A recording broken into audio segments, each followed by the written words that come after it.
할아버지 고 양충식 목사, 아버지 고 양용주 목사, 작은아버지 양치호 목사의 뒤를 따라 3대째 목회를 이어가는 양진호 목사입니다. 자, 우리가 이제 요한 1서 5장 분량을 어제까지 마쳤고, 오늘은 요한 2서로 들어갈 차례예요. 근데 이 요한 2서를 우리가 짧은 한 장이라고 해서 그냥 읽어버리면은 이게 뭔 말인지 몰라요. 근데 이게 뭐냐면, 여기서 이제 처음에 나오잖아요.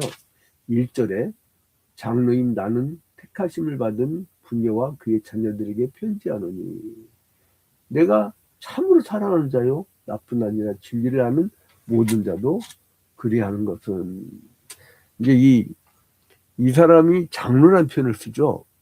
사도인데 말씀을 증거하는데 전문가인데, 그 이유가 뭐냐면 이 당시에는요, 2000년 전에는 장로란 직분을 가르치는 장로와 치리하는 장로가 같이 혼재돼서 같이 사용됐어요.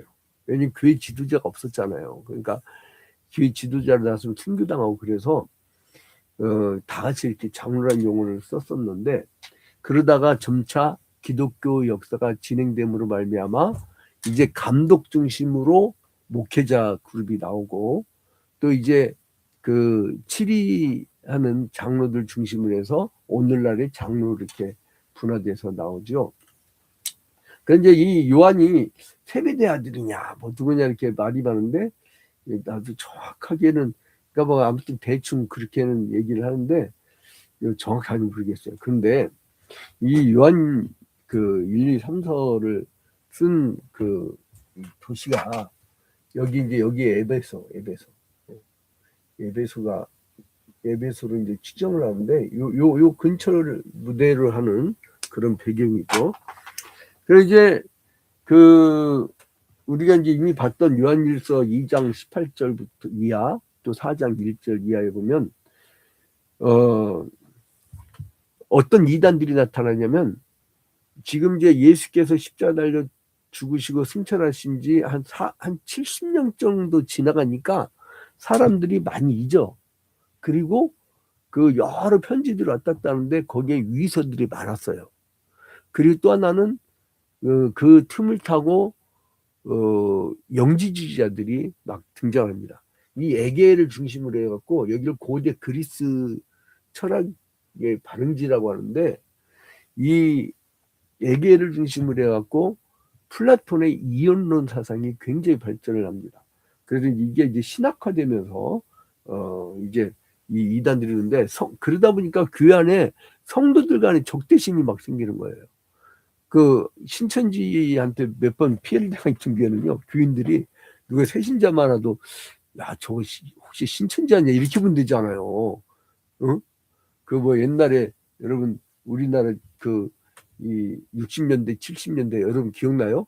그 길 가다 보면은 이 간첩 신고는 뭐 113, 그리고 또 뭐야 이 다시 보자 무장공비 뭐 그래갖고 뭐 신발에 흙이 묻은 자를 신고하고 막, 그 기억나요? 그러니까 굉장히 불신 사회가 되는 거예요. 이게 그런 식이었던 사회 분위기라고 생각하면 됩니다. 그래서 이제 이그 요한 그 1, 2, 3, 4는, 그래서 이제 이거를 좀 이렇게 질서정연하게 썼으면 참 강의하기가 좋을 텐데, 그러지 않고 이거는 굉장히 부연법의 이 방법을 썼어요. 요한 1, 2, 3, 4를 보면 부연법. 이 부연법이라는 그 장르는 뭐냐면요. 그러니까 이제 이 그림을 굳이 그리자. 그러니까 뭐 예를 들어 사랑이다. 그럼 사랑에 대한 주제를 계속 얘기를 하지 않고 사랑이 갑자기 등장을 해. 그러다가 또 어디 갑자기 또 딴 장에서는 진리를 얘기해. 그리고 니들 생활을 잘해라. 또 생활. 그 다음에 이제 가정. 이렇게 하고 여러 것이 섞여 있는 것, 그게 부연법이에요. 그러니까 이거를, 이 부연법 특징을 말하면 순환적 반복을 하죠. 순환적 반복. 이제 문학 이제 인문학 그러면 문사철 아니에요. 이제 문학 장르에서는요, 구조주의적 비평이 있고, 그리고 이제 역사적 비평이 있고, 이제 여러 가지 시각들이 있는데, 이제 이 부연법이라는 건 순환적 반복을 택해요. 그러다 보니까 굉장히 과장법을 많이 씁니다. 과장법. 과장법.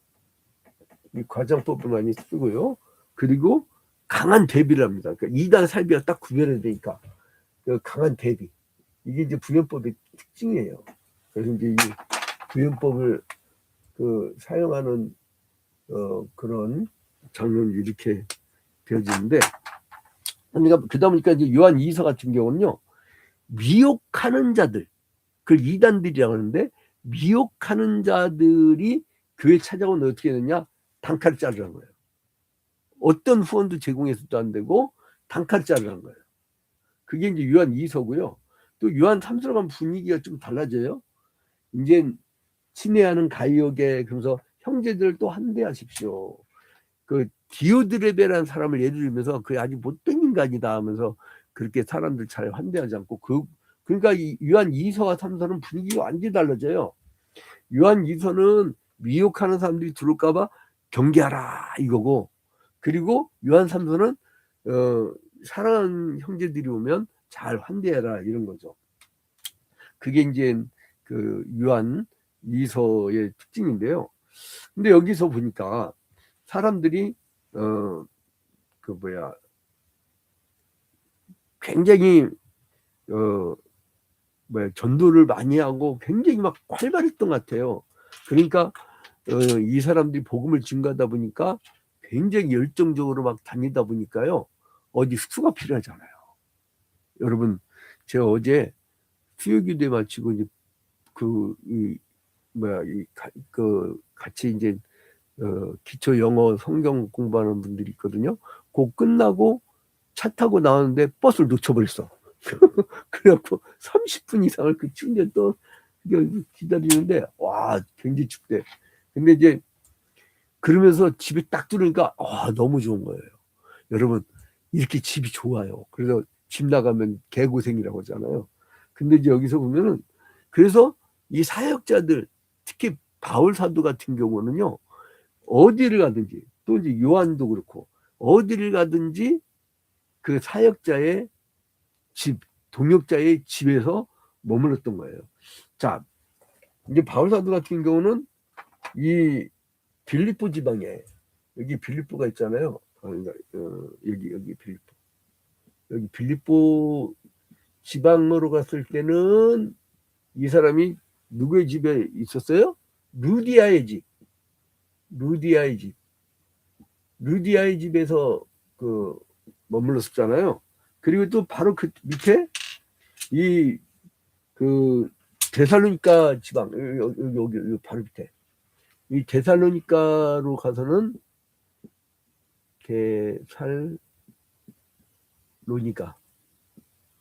데살로니가 그 지방으로 갔을 때는 어디로 갔냐면 야손의 집. 이렇게 그래서 숙소가 안정이 돼야 사역을 하죠. 그래서 이제 데살로니가에 있다가 또 고린도 지방으로 갔을 때는 가이오 집. 여기 고린도 지방으로 갔을 때는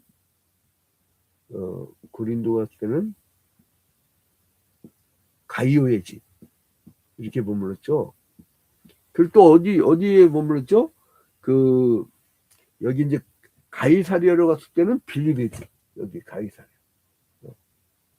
가이사리아로 갔을 때는 빌립의 집. 이렇게 이제 머물렀던 거죠. 그리고 이제 마지막 예루살렘으로 갔을 때는 그 나손의 집. 이렇게 해서 이제 바울 사도라든가 이런 사역자들은 먼저 머물 곳을 잘 픽했던 거예요. 그리고 이제 이 사람들은 특징이 뭐냐면요, 사람이 많이 오가는 길목에 교회를 세워요. 그게 바울의 특징이에요. 그래서 실제로 이제 목이 굉장히 중요하더라고요. 내가 이제 개척 28년 전에 개척 초기에 큰 한가에서 개척했는데 그때는 막 그냥 영혼들을 주워. 왜냐면 문만 열고 나가면 사람들이 바글바글 되니까. 그러니까 이 목이 중요해, 목이. 근데 아무튼 그래서 이제 바울 사도가 뭐라 하냐면 1절에 장로인 나는 택하심을 받은 부녀와 그의 자녀들에게 편지하는, 그러니까 이게 신세졌던 사람들에 대한 얘기도 쓰는 것 같아요. 그래서 내가 참으로 사랑하는 자요 나뿐 아니라 진리를 아는 모든 자도 그리하는 것은, 그러니까 이게 택하심을 입은 부녀와 그 자녀들에게 편지한다고 했는데, 그러니까 이런 사람들은 은혜로 구원받은 백성들이란 거죠. 그래서 하나님께 택하심을 받아서 진리 아래 행하는 부녀와 자녀들을 자신이 참으로 사랑하는 자라고 이렇게 얘기를 합니다. 여러분, 이게요, 핏줄하고 상관없어요. 정말 신앙으로 이렇게 뭉치잖아요. 그러면 정말 사랑하는 친형제 자매처럼 지내게 되어 있습니다. 그래서 이제 그렇게 된 이유는 뭐냐? 2절에 우리 안에 거하여 영원히 우리와 함께 할 진리로 말미암음이로다. 그러니까 우리가 같은 진리 안에 거하기 때문에 사랑할 수밖에 없다는 거예요. 왜냐면 하나님은 사랑이시고 우리 예수 그리스도의 복음은 사랑의 복음이기 때문에 얼마나 놀라운 복음입니까? 그 창세기 12장에 보면은 하나님이 아브라함과 언약을 맺을 때에 그 짐승의 가운데 두마를 자르고 거기 가운데 여호와의 신이 지나잖아요. 그러니까 함무라비 법전에 보면 고대 근동지방에서 언약을 맺을 때에 이제 짐승의 가운데 쪽을 딱 잘라. 이거 뭐냐면 어긴 좋은 죽음밖에 없다는 거예요. 그러면 가운데 토막 자르면 뭐가 나와요? 피가 흐르죠. 보상의 기는 피밖에 없다는 얘기예요. 근데 이제 그래서 이거를 카라트 자르다, 그리고 베리트 언약, 그래서 구약 시대 때는 언약을 베리트라고 하죠. 베리트. 이건 여러분 하도 많이 들어갖고 이제 외웠을 거야. 아예 그냥 구약은 베리트. 이거 언약이란 말이에요. 베리트. 이게 언약. 근데 신약에서는 디아데케. 하도 많이 들어갖고 이제 여러분이 외웠을 거예요. 베리트 디아데케 이제 이렇게 되는데, 그래서 사도 요한은 성도들에게 하나님 아버지와 그의 아들 예수 그리스도부터 오는 은혜와 긍휼과 평강이 자기들에게 이렇게 숙소도 제공하고 그리고 또 열심히 같이 동역했던 사람들에게 임하게 해달라고. 실제로요, 기도를 할 때 성도들이 제일 먼저 나오는 게 건강하고, 그리고 일단은 먹고 살아야 될 거 아니에요. 그래서 먹고 사는 거 지장이 없게 해달라고. 그리고 이제 물질적으로 막힌 사람이 있으면 그냥 까마귀라도 동원해 달라고. 옛날에는 까마귀가 개척 초기에는 잘 오더니 이제 오히려 이제 나이 들고 어느 정도 이렇게 중견급으로 보이니까 까마귀는 안 오더라고. 까마귀는 안 오는데, 아무튼 이 죄인들을 하나님의 은혜로 이제 잘 이끌어주는 그런 사랑하는 관계. 그러다 보니까요, 이 계명을 지켜야 되는 그 가정들에 대해서 어떻게 하냐면 4절 봐봐요. 너의 자녀들 중에 우리가 아버지께 받은 계명대로 진리를 행하는 자를 내가 보니 심히 기쁘도다. 그러니까 성도의 자녀를 보니까요, 계명대로 잘 지키거든. 얼마나 이쁘겠어요. 그러니까 이 바울이 유니게의 이제 아들 디모데에게 너는 어렸을 때부터 성경을 알았나니, 그러면서 나중에 내 아들아 그러잖아요. 얼마나 이뻤으면 그렇겠어요. 여러분, 계명대로 잘 순종하는 자녀들 보면요, 이뻐요. 뭐라도 해주고 싶어요. 그겁니다. 그래서 이제 이 성도들에게 너희들 그렇게 참 잘 하고 있는데 내가 사랑의 복음을 너희한테 전하는데 너희들 또 사랑하라 이거예요. 6절에 보니까 또 사랑은 이것이니 우리가 그 계명을 따라 행하는 것이요 계명은 이것이니 너희가 처음부터 들은 바와 같이 그 가운데서 행하라 하시니라. 그리고 나서 이제 그리스도의 사랑 안에서 행하라고 딱 얘기하면서 딱 구분을 줘요. 뭐냐면 7절 미혹하는 자 딱 구분 짓죠. 미혹하는 자. 미혹하는 자. 이 미혹하는 자가 갑자기 등장을 해요. 미혹하는 자. 응? 갑자기 미혹하는 자가 등장해요. 그러면서 이 사도요한은 성도들이 사랑 안에서 그 행해야 되지만은, 그러나 이 당시에 행행했던 영지주의자들, 이단들을 경계해야 된다. 이 사도요한은 미혹하는 자들이 많이 세상에 나왔다고 얘기했어요. 그러니까 예수께서 십자가 달려 죽은 지 70여 년이 지나고 잊혀지고, 그리고 이 많은 사설들이 돌고, 그 복음이 전파되는 것은 언제나 이단 세력들이 있게 되어 있어요. 그러니까 여러분 정말 그냥 자나깨나 이단 주심, 자나깨나 이단 주심, 자나깨나 불주심이 아니라 그 이단 주심.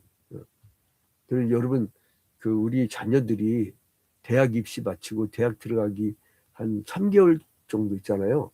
이단 사이비들이 엄청나게 노력을 기울인다고 하더라고요. 그때 애들이 거기에 빠져버리면 가치관이 흔들려요. 나 우리 고향 그 친구 중에도 JBS 빠져가지고 걔가 20대 전체를 다 거기에 그냥 시간 허비한 거야. 그리고 알고 봤더니 나중에 30, 40대까지 되다가 인생 완전히 탕진한 거지 뭐. 그러니까 뭐 이게 딱히 이렇게 딱, 그러니까 그 20대가 굉장히 중요한 나이거든요. 내가 그 군대 5급 소집 면제되면서 3년이 본 게 굉장히 큰 차이더라고요. 굉장히 큰 차이. 그래서 나는 우리나라 이 군대에 대해서 좀 뭔가 이게 재고를 해야 되지 않냐. 20대 굉장히 중요한 나이거든요. 그래서 미군은 그런다고 하더라고요. 카투사 아이들은 낮에 이렇게 막 훈련받고 군대 생활 하잖아요. 그러면 저녁 먹고 나면 자기 숙소 가면 각자 방으로 들어간대. 근데 우리나라는 왜 굳이 그냥 그 한 곳에다가 그 막 혈기왕성한 애들 몰아넣어가지고 거기서 9차 사건 나고 난리 치냐고. 그 각자 방에 들어가고 공부를 시키라고. 공부. 밤에 뭐 특별히 할 일 있어요? 나가고 불침번 서는 거 이외에는 뭐가 있냐고. 막 굳이 그냥 일이 없으면 뭐 그런 다음에 야 내과에서 저 뭐 벽돌 돌 잔뜩 주워와라 했고 막 주워오면은 아 이게 담 쌌나 보다 했고 막 내리려고 하면 얘들아 다시 내과에다 갖다 놔라 그런 데잖아요. 그래놓고 왜 그렇게 하냐니까 쟤네들 놀리면 사고 난다고. 아 공부시키라고 그 20대 때. 그 참 이상한 사람들이야 그게. 응? 근데 아무튼 간에 사람을 수단 삼냐 목적으로 삼냐 그 차이인데, 그래서 아무튼 이단의 미혹을 주의해라. 그래서 실제로 보니까 미혹하는 자가 세상에 많이 나왔나니, 조금 나왔나니 많이 나왔나니, 많이 나왔다고 했어요. 응? 이는 예수 그리스도께서 육체로 오심을 부인하는 자라. 이런 자가 미혹하는 자의 적그리스도라고. 적그리스도.